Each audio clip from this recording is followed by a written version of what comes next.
Yeah, here's my new bike. I just got it yesterday.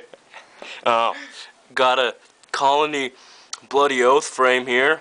It only cost me 340 bucks. Alright, let's start at the front end. Got a nice poverty rim. There's the poverty sign, so you know I'm not lying. Got some Maxxis tires. Yeah. These forks are Eastern. I'm really not a good fan of Eastern, but there's some pretty good forks, so now I'm a fan.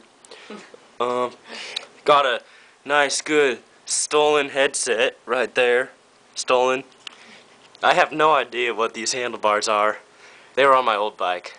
I'm gonna say they're Primo. Got some Mac. Why does it make handlebars on? Oh, they make my handlebars. There's my MacNeil Zoomer grips. They're nice and grippy.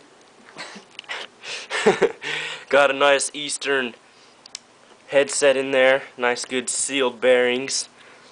They kind of suck though. Don't buy Eastern stuff. Homo. Alright, here's some Shadow Conspiracy pedals. They're the Nostra pedals. Metal, not plastic, because plastic ones are gay. Also got a Shadow Conspiracy seat here. It's pretty nice. It lets me sit down once in a while. Yeah.